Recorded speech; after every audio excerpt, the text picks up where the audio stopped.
Hello বন্ধুরা, কেমন আছো সবাই? আশা করি ভালো আছো। তো আজ আমি বানাবো ডিমের কোরমা। এইখানে আমি ডিম নিয়েছি 7টা। এই ডিমটা আমি ভেজে নেব ভালোভাবে। তো ডিমটা আমি এইভাবে কেটে নিয়েছি। এইভাবে কেটে আমি ভালোভাবে একটু ভেজে নেব। তো কড়াইয়ে দিয়ে দিলাম। তো আমি দিয়ে দিয়েছি কড়াইয়ে, এবার ভেজে নেব। সামান্য একটু আমি লবণ দিয়ে দেবো।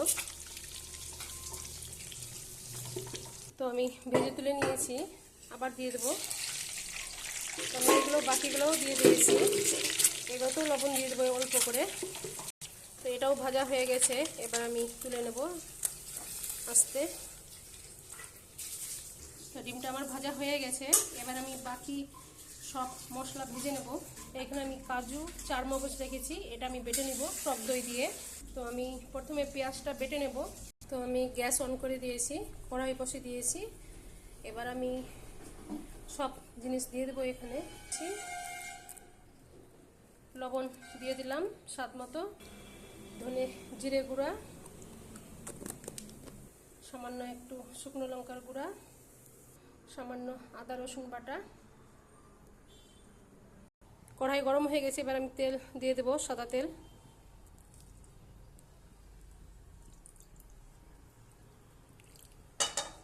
তো প্রথমে আমি গরম মশলা দিয়ে দিলাম। এবার আমি যে মশলাটা করে রেখেছি সেটা দিয়ে দেবো, দিয়ে দিয়েছি। এবার আমি ভালোভাবে নাড়বো। তো এখানে আমি কাজু বাদাম 4 মগজ দিয়েছি, এখানে টক দই আছে, টক দইটাও দিয়ে দেবো।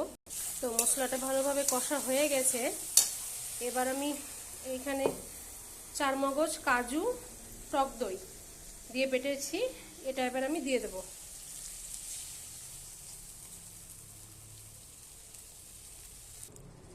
তো এটা আমি ভালোভাবে একটু কষিয়ে নেব।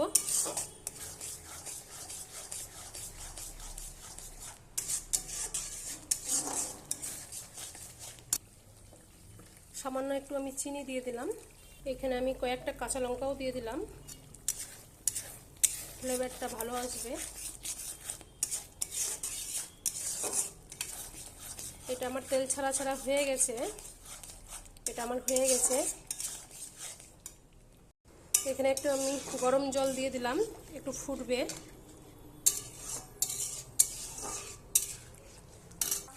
তো বন্ধুরা, এটা ভালোভাবে ফুটে গেছে, দেখতেই পাচ্ছ। তো এবার এটা আমি বন্ধ করে দেব। আমি যে ডিমগুলো আগে থেকে ভেজে রেখেছি আমি এটার উপর দিয়ে দেব। তো দেখতেই পাচ্ছ বন্ধুরা কি সুন্দর হয়েছে। তো এটার উপরে আমি বেরেস্তা দিয়ে দেবো, উপর থেকে। তো বন্ধুরা, ভিডিওটা যদি ভালো লাগে লাইক শেয়ার কমেন্ট করবে, নতুন ভিডিও পেতে সাবস্ক্রাইব করবে। তো এটা আমি এভাবে ছড়িয়ে দিলাম। দেখো বন্ধুরা কি সুন্দর লাগছে, তোমরা ট্রাই করে দেখতে পারো বাড়িতে। তো আজকের মতো এখান থেকে টাটা।